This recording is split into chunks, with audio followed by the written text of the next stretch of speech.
All right. Well, I hope we are live. I have not even brought in today's my side camera today because I am so focused on this teaching. So if you are here in the live today, let me know. Very excited to start this today. So if anybody is on this live today, then just let me know. And Bradford is in the house. Andrea is in the house. Thanks for joining, fellas. I thought I was all alone here. Let me just stretch you guys out. I don't know where I'm going to put you during this thing today. Probably over here. All right. Bradford is in the house. Andreas in the house, as always. Anybody else, if you're here, let me know what is going on. Trying something new today. This is going to be a live teaching here on the channel. And there's a couple reasons why I'm doing this. I'm doing this to show you a little bit of my style in teaching and how I am doing my courses and how I plan to do some things also on my new channel. It's not a YouTube channel, but my new teaching community that is going to be launching soon. And I'll talk more about that here in a little bit. So I think I'm going to disappear for just a second and get my iPad. So look at my lovely screen. And Bradford, I'm sorry. If you're here for the news stinger, you're going to be greatly disappointed because unfortunately, no news stinger today because no news is good news. Well, it's not no news is good news, but no news is good news today because today we're doing a live teaching. There may be some news on the podcast. The podcast will be on Mondays from now on. So I have a podcast on Mondays. So let's see. I think I will just disappear here for just a moment and get my iPad so I can see what is going on. I don't see my live camera. Where's my live camera? So many things here that you have to look at with Ecamm. I love it, but it gets a little crazy sometimes. So anyway, if you're here and you have any questions before I get started today, I'm going to be talking about my income streams and going to be showing a, well, thanks, Bradford. I appreciate that. Thanks for sticking around anyway. I will be using this as a small mini course that I'm going to put in and into some different places online and different places like that. So this is going to be kind of an experiment on live teaching, but also this is give you an idea about my personal teaching. But really the reason you're here today is to find out how I make music income. And this is important for a few reasons. And in 2023, have things changed from when I started this channel in 2021? Did I start in 2021? I guess so. I just did my 2-year anniversary. So yes and no. I mean, many things are the same as they were then. So in some ways, nothing is different from what I was doing in 2021. I still have all the same music income streams, but they have started to change and they have started to morph. And a lot of people ask me about a lot of different kinds of, I don't know, they ask me about a lot of different kinds of questions about different incomes. And so what I thought I would do with this teaching today is just kind of talk about that and just see what people would like to know about some of the things that I do. And so Andrea says he's so excited. Well, I am excited that you're excited. And not many places to put all the comments here. But I am glad that you guys are here. Thank you so much for being part of this today.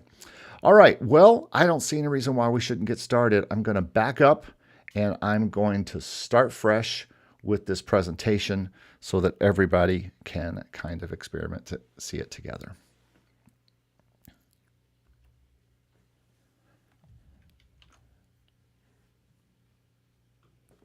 Well, hello and welcome to How I Make Music Income.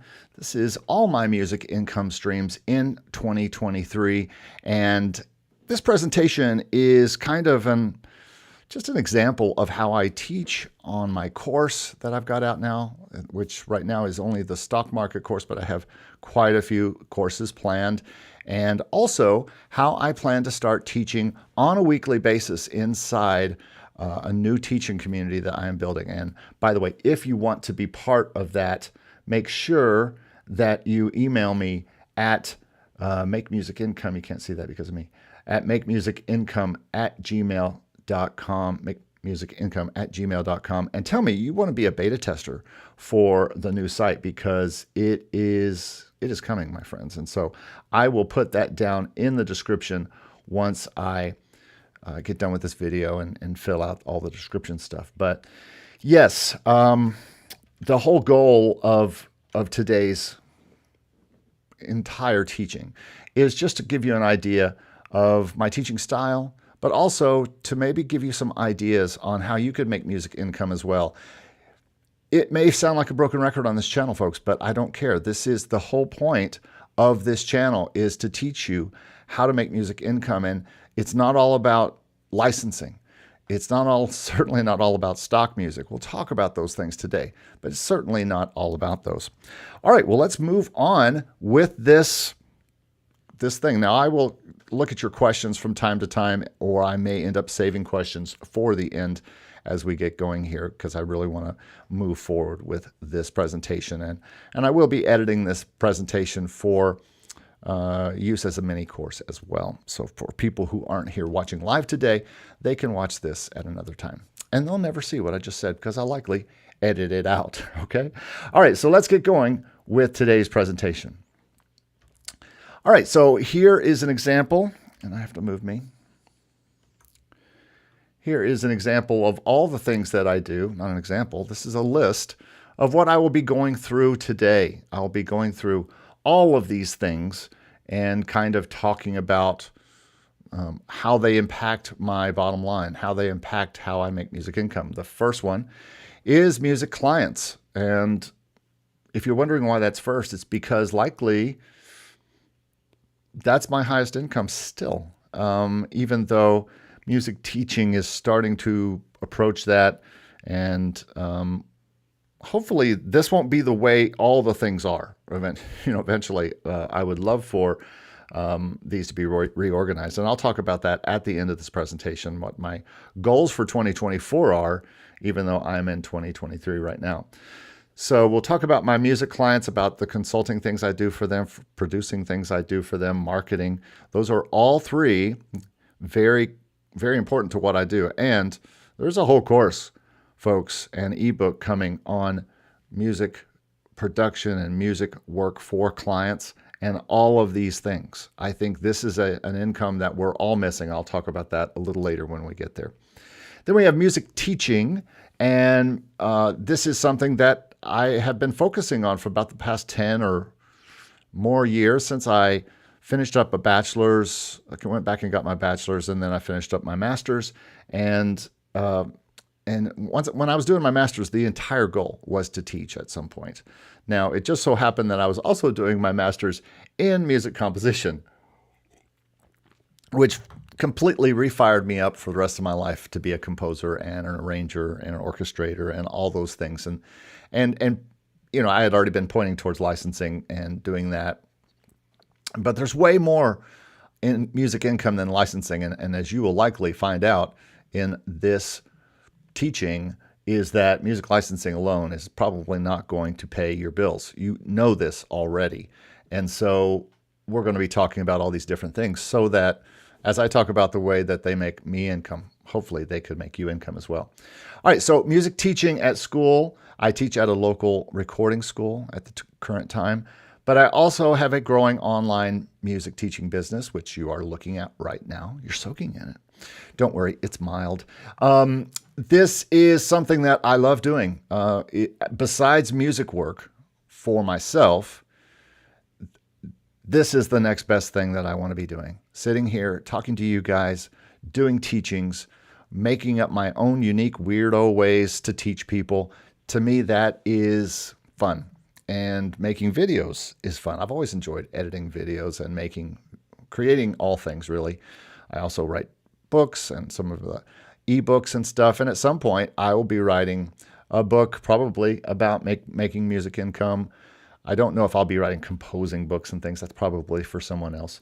But I will be teaching some composing courses as far as how I compose and things like that. So that's coming down the line. But music teaching is probably the second biggest. Now, these are in order right now, somewhat, of how I get paid my current income, which is probably in the high five figures, approaching six figures a year with all of these things.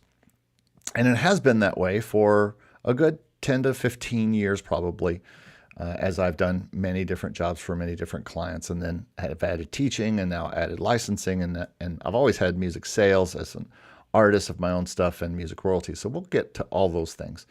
We're going to talk about music licensing today, but it's only going to be the third section where we really get into sync and micro sync and talk about that. Because for me, licensing is a passion. Licensing is a focus, but it is not a major income stream for me yet. It will be, but it's just some of these things take time to build, and licensing certainly is one of those things, but we'll talk about that.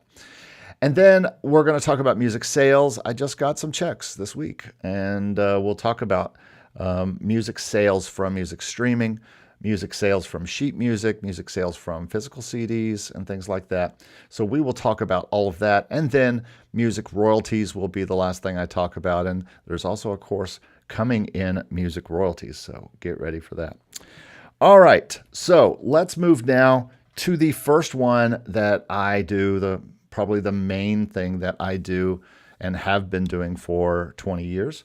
And that is live teach. That is not live teaching. The main thing that I've been doing for about the past, since around 2000, so that's 23 years now, almost without a break, is working directly for and with music clients. And by the way, if you guys are leaving any kind of messages, I will be getting to those soon. I have not necessarily been paying attention to those because I'm going to kind of focus here on the teaching. So music clients, yeah, they are if not my largest income account, they are certainly one of the biggest.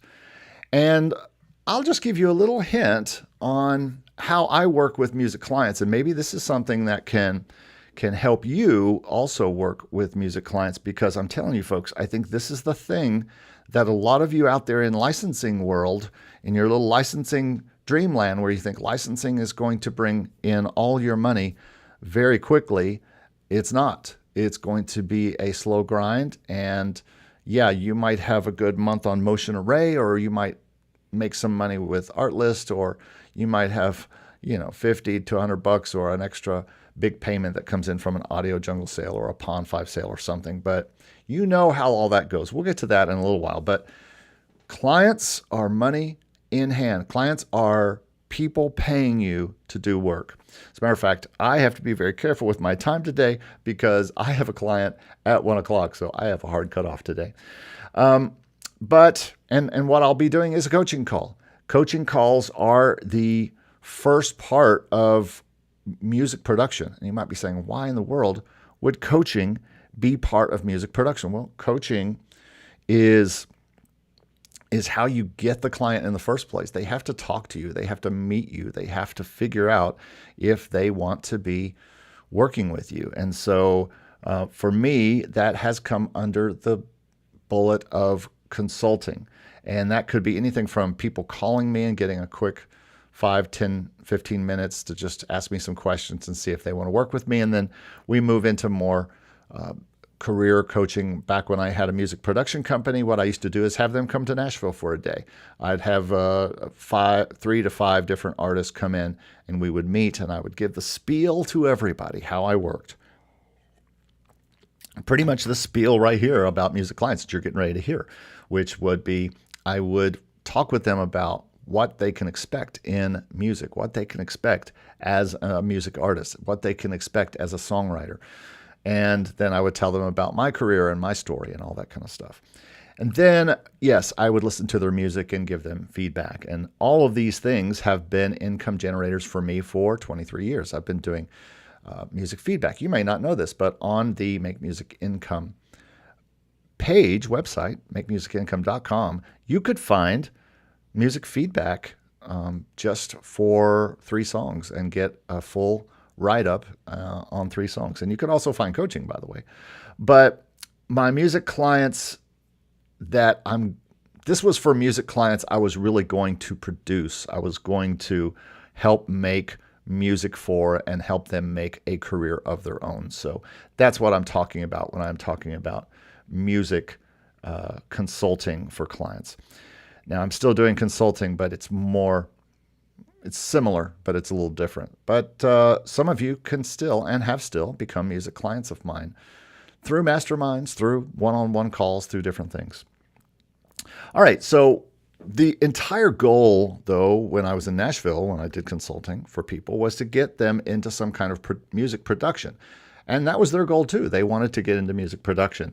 And here is one of my things I go off about all the time, and you know I do, and that is that I feel like that music production is one of those things that all of you music licensors out there, the people who are wanting to make passive income, you're sitting there and you are making all this kind of stuff. And there is a proud client right there, Kyle Bellinger, in the house, and says, I'm a proud client, and he certainly is.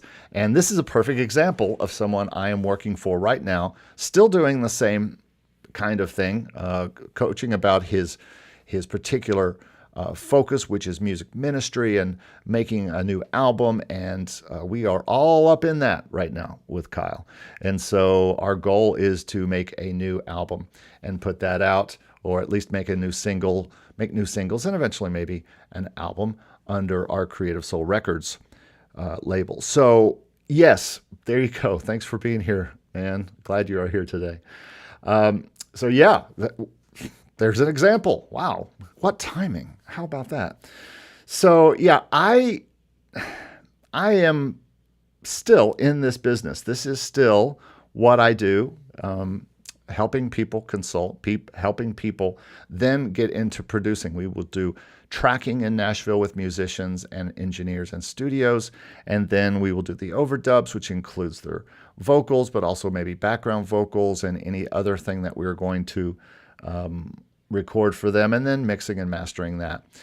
But that is not the end. That is by no means the end of where we go with my music clients. Now, again, this might be the end of where you want to go as a music producer and say, I want to give them a mix and master, then I want to be done. But for me, and how I made a career for 20 years, I'm still doing it, so 23 plus years working for music clients, is not only producing them and consulting with them, but then helping them do marketing. And this could be making press releases that go out nationally and internationally, a lot of music videos, lyric videos, regular shot videos, all sorts of different kinds of video content, and then social content. And all of this is another form of consulting. They would pay me, and still do pay me monthly, to help them do these things. And so yeah, this is a big part of what I do with my music clients. I also do a lot of co-writing with them. And then some of them also become licensing partners. And these are all things that I am still offering and still doing for people, even though there's a lot to do. But the reason I'm talking about music clients first is because they are somewhat my bread and butter as far as clients. And so still doing it, and you saw I'm still doing it just a minute ago with Kyle's comment. All right, so that is music clients, and that is basically just between consulting with them, producing them, and then marketing them. And you might be saying, I don't know if I have the wherewithal to do all of those things for them. But I'm betting you probably do. If you are producing yourself and you are marketing yourself, then you have the ability to produce and market other people. And let me tell you, folks, this is something that is going to pay upfront, during, and after the work that you're doing. And it's a lot more feet on the ground than it is to just throw out a song to somebody and hope they like it. Listen, I did that for years when I was first starting as a songwriter. I would send out cassette tapes and I would send out CDs and I would go to Nashville and I would wait for someone to recognize my genius. But eventually, I started my own music client service, and that is how I started making a living for my family as I was still writing and doing different things. There's more to talk about and unpack with this, and I will do an entire course likely on a six-figure production life and how you can do that. But for now, that's where I want to end with music clients. If you have any comments or questions about this, let me know. I'm happy to answer anything, and I'll just look here real quick and see if anybody is here. Okay. Signature Music's in the house. What's up, man? And Kyle says, thanks. I worked on that myself, but we'll see the Creative Soul Records logos on there. Yeah, soon you will see Creative Soul Records on all of Kyle's stuff as he and a couple other people are becoming Creative Soul Records now. And that is a label brand I've had since 1997. Yes, many of you maybe weren't born when I started that label. It's more of a label marketing company and a label release company. But Kyle, thanks so much for your comments today. Appreciate that. All right, moving on here from music clients, which are a big part of what I do, to the second biggest part of what I do, which is music teaching. And there's two sides to this right now, at least for the way I teach music. And the first one is teaching at an actual school. This is a kind of post-secondary school for recording, for music, sound, and they also have other programs in video and photography and things like that. But I teach the very beginners of the program in the recording arts program. And so I work there per hour. I get paid every 2 weeks. I get benefits. It's like a normal job. Can you imagine? For some of you who had normal jobs, you know what this means. But for me, this has been completely unique and different from what I have been doing for 23 years. This is the first benefits I have seen that I didn't pay for. You know, I could get my own insurance, but this is the first time I've ever seen benefits in matching 401k and all that kind of stuff since 1999, probably. And so it has been a refreshing change. And teaching at school was exactly what I did my master's for. You can see my master's right back there. Right back there. And it's proof, social proof. I literally got a master's so I could teach. But then I got into my master's and I found out I was really doing it because I just loved to compose. And I did my master's in composition and it was so much fun. That's a whole nother course, why you should go back to school. But anyway, I am now teaching at a school. It is providing a modicum of income, not my entire income, probably only, maybe only 30% of my income, but it's a solid 30%. It's there every 2 weeks. That it's automatically deposited into my bank account. And this may be something that you have looked at but said, I don't want to teach. I don't want to be a music teacher. But you know you could do it. And it's always could be a fallback position. I bet you we have music teachers watching this right now. I bet there are music teachers in the house right now. If you are a music teacher, give me a shout out because I know that a lot of people watching this, I know one person watching this right now who's absolutely a teacher. And if Andreas is still in the room, but there are other people who are teaching, and I think it's very respectable type of work. I think it is something that at the end of the day, when I look at it, am I sorry that I taught the people I taught and gave them the information that they got? And I am not. And there's Andreas saying, yep, that's me, teacher. And I knew that already, Andreas. I knew you were. So glad you are here today and teaching in Switzerland, of all places. So, and Bradford Nights, I teach songwriting at a local college. So there you go, folks. This is something that you can do, and certainly something that I have done, and certainly something that has been a nice stabilizing.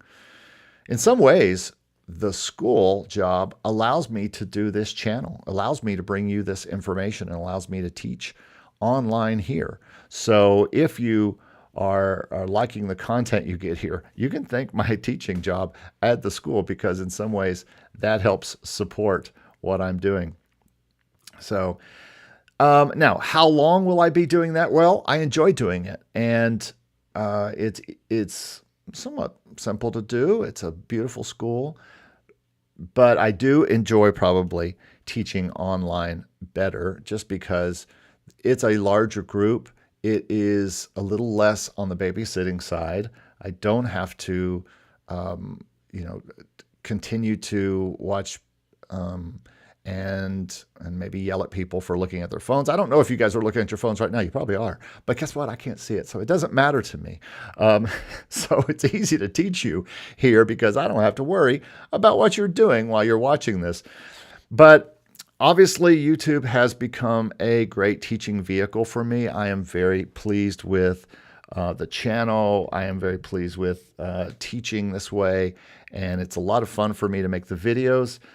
I love coaching. I'll be coaching here in just a little bit, so I've got to keep an eye on the time, and I'm not even sure how to do that, because I don't have anything on except my computer here on how to teach online. But so yeah, I'm very enjoying teaching, and now that I've started my first course, which is the stock market. If you haven't seen my first course, you'll see information below. And this is the exact kind of way that I teach in my course. I talk, and I have the PowerPoint going here, and it looks, if not exactly like this, very much like this throughout the entire course of the stock market. So let me know if you like this style of teaching, and you like what I'm doing here, and if it's something that's interesting to you.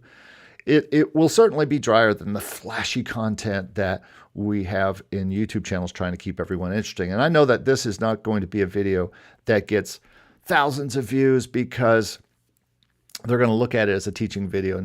It's not going to have a lot of cutaways and all that kind of stuff that everybody likes in YouTube videos, because people are like, squirrel.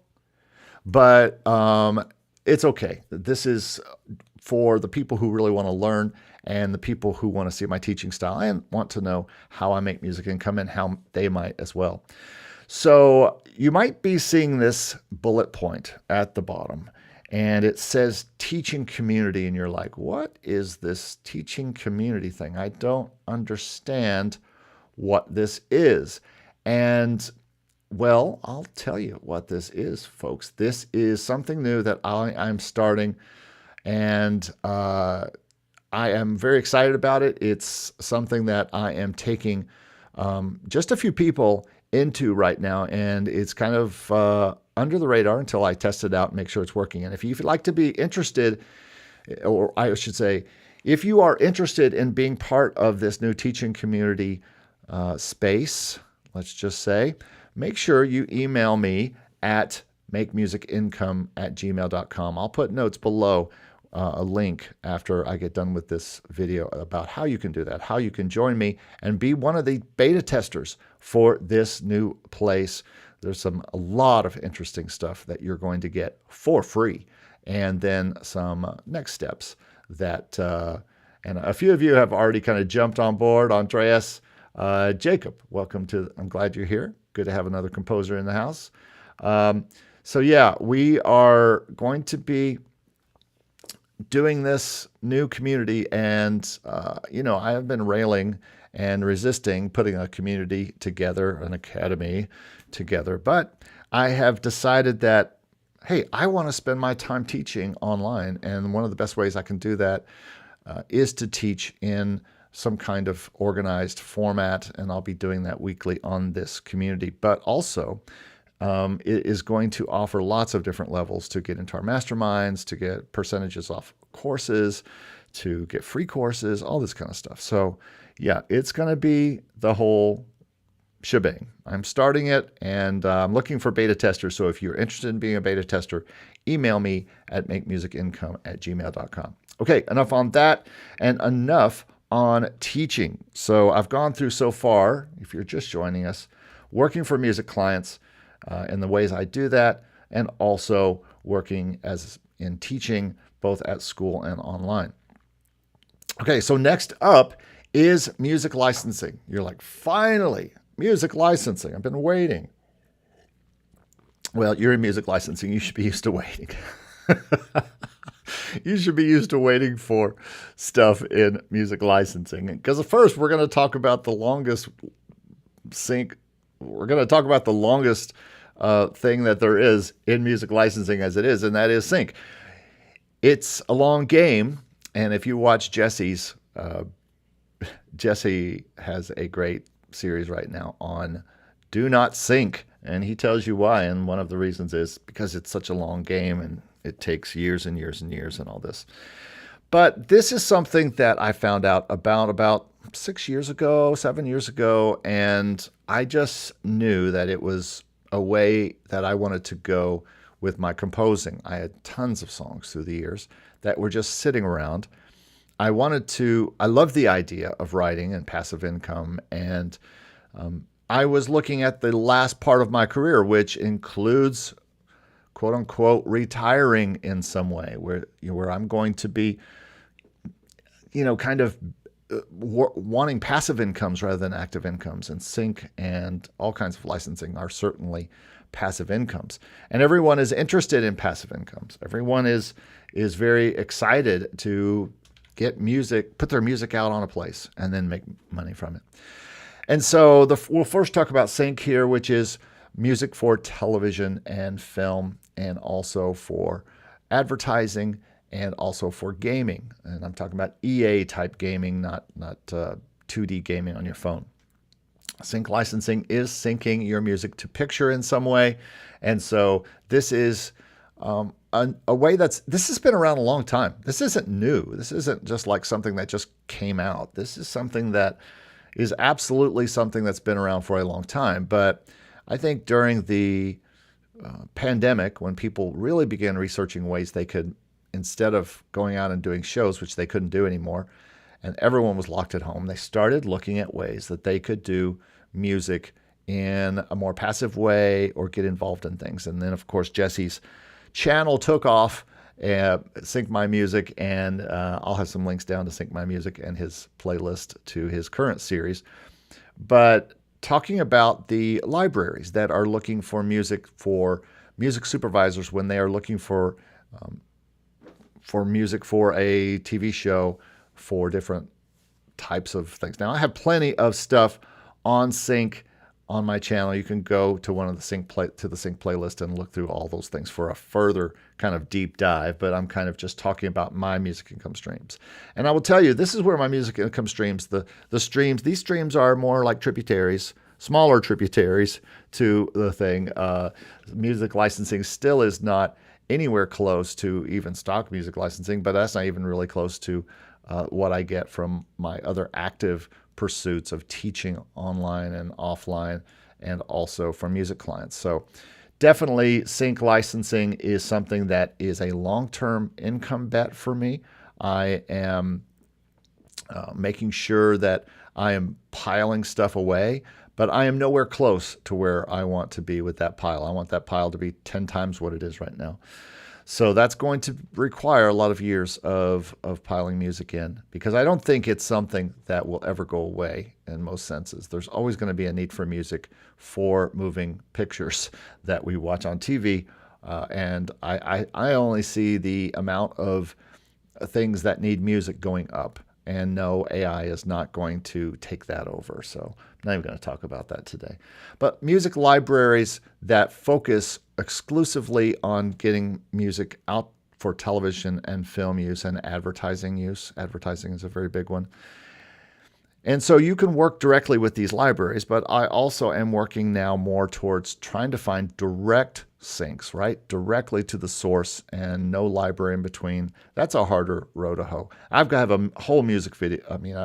I have a whole video about that coming next week. And you're going to see a fight between the libraries and the direct sync route with someone who only does direct sync.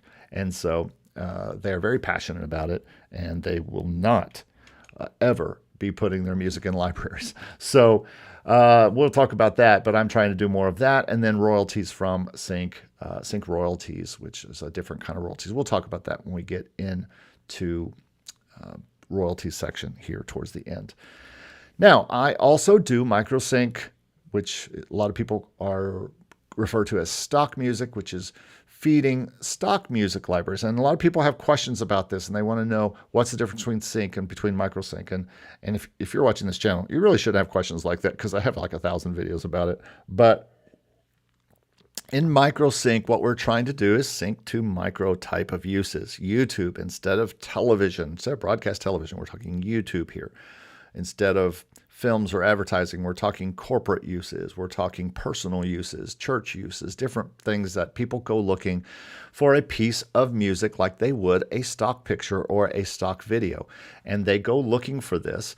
And when they find the thing they want, they buy the thing. Or they might be part of some kind of thing like Envato Elements, or part of another company that has lots of different kinds of media, and they get a stock video. I've got to make a stock video. I got to make a video this afternoon, and it's going to be full of stock video clips that I'm going to go to a place that I pay a subscription to and download tons of pictures and videos to make a client's music video. And this is a fine income source for me right now, which is putting my music into these stock libraries. And so I would say that this one is still only a 5% or so income stream for me. But that means for me about $250 to $300 a month. Now, I know and have done some investigation lately to people who are making way more than that. And some people are making in the $500 range. Some people are making in the $100 range. And I will say, like anything, this is something that you get what you put into it. And so the people who have tried to do stock music, microsync music, and these sites like this, they're a little discouraged right now, some of them. Some of them are outraged. Some of them are, like me, are like, it is what it is. It's an income stream, a passive income stream that pays me, just like my royalties. Hey, my BMI check is not always what I want it to be. It goes up and it goes down.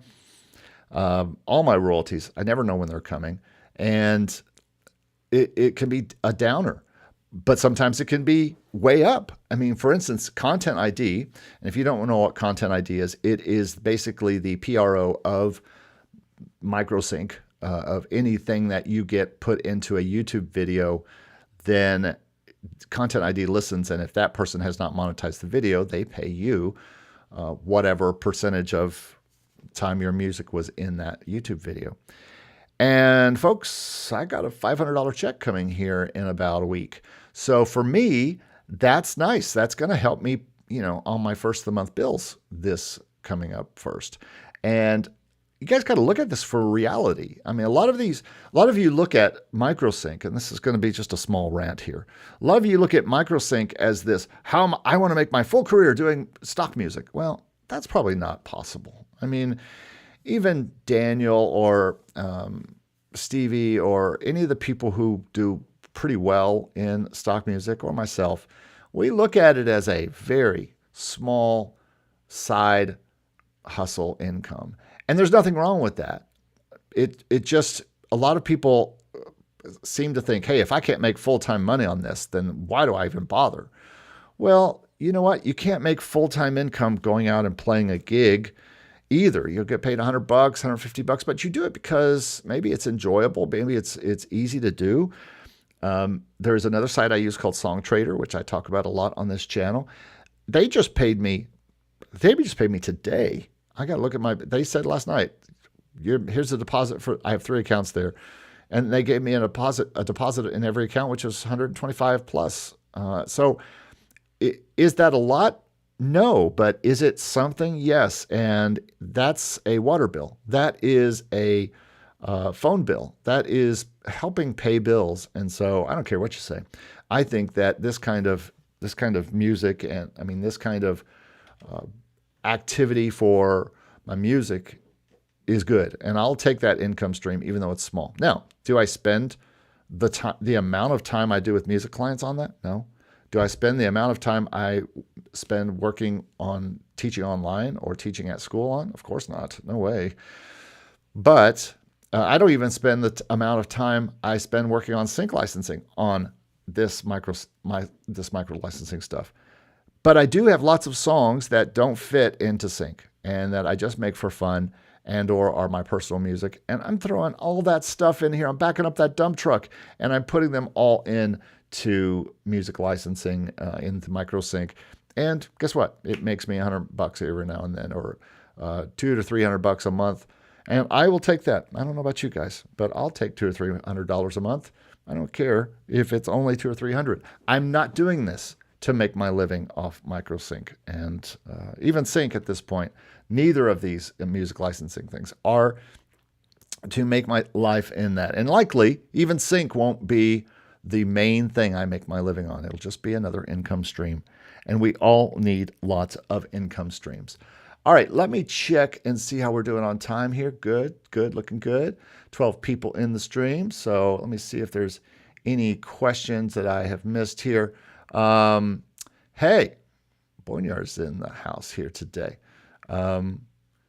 Hey, shot you a request for, get me out of the way. Shot you an email request for beta test. Yes, I would love to have you in the group. Sync is probably not for me, focusing more on YouTube. Better use of my time for a day job. Still uploading, but less focused, making it stockable. Stockable? I don't know what that means. Boneyard also says, makes music production more fun. Actually, yeah. You got to keep music production fun, folks. You don't want music production to be a drag. This is what we do. We're having fun. And so all these things, all music licensing is something that we do, hopefully for fun.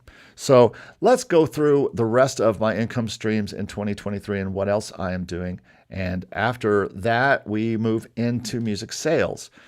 This is, again, something that has paid me recently. Now, I wouldn't say this even pays me as much as music licensing does. And by the way, I have made some money in Sync this year, not only from my PROs, but also from my libraries who have paid me Sync royalties, which I'll talk about in a moment. But that shows you that it's a growing income. I did a video a few weeks ago about Sync versus stock and how Sync is starting finally to be on the radar of catching up to what I make monthly from other kinds of licensing. But music sales is something that pays, every few months. I can pull money out of DistroKid. I can pull money out of CD Baby. I can pull money. I just got some Bandcamp opportunities. Poor Bandcamp is going through some problems right now. And if this was a normal podcast, and just in case, I don't know if you guys have heard this, and just in case that you're still listening.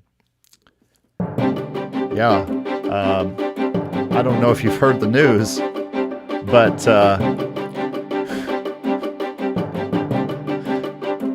this will definitely not make the edit. But I don't know if you've heard the news, but Bandcamp was just bought, and there's a lot of gnashing of teeth about Bandcamp right now and if it will stay around. And what's funny is I'm getting ready to make a client's Bandcamp page right now, and Bandcamp has always been just a place where people can go order CDs or download streams or find out more about the artist. But it's really, to me, always just been a store page. So I'm not sure why everybody's up in arms about it. Even if it goes away, you could just replace it with your website, to be honest with you. But music sales, streaming from DSPs, from Spotify, and again, from my distributors like DistroKid and CD Baby. CD Baby's my older stuff. DistroKid is really my newer stuff. I've been using them more. And I have a couple other distributors I use, Symphonic and also Amuse. And every once in a while, I get some money from there. Sheet music is starting to sell more. I just put a new piece of sheet music up this week that I got in, and that continues to be one of those.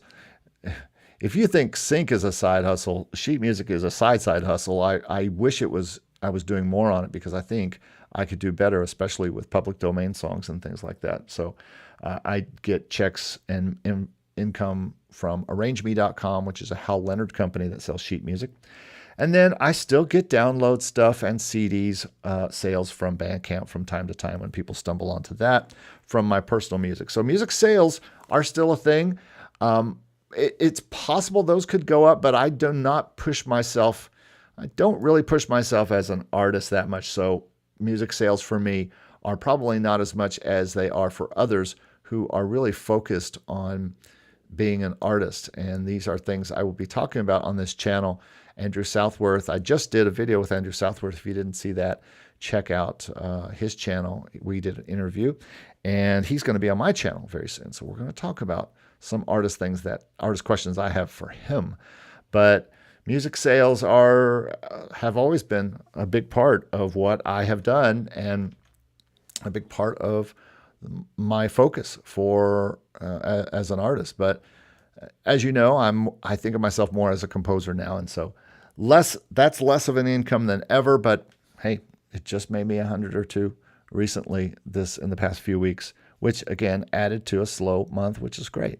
You always want these passive incomes coming in. This is why you need to be everywhere, people. This is why you need to have your music incomes coming from all places. And then finally, I want to talk about music royalties. So this is something that I generally split into two categories: song royalties and owner's rights royalties. This will be a full course here very soon. As a matter of fact, it's the next course I'm working on.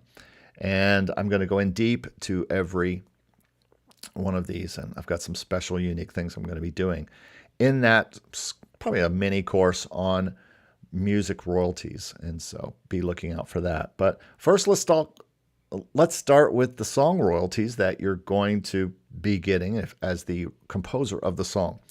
First of all, you have performance royalties, and performance royalties are the royalties that you get from being the writer of the song or being the co-writer of the song. And performance royalties for me come from BMI. They could come from ASCAP or SOCAN here in the States.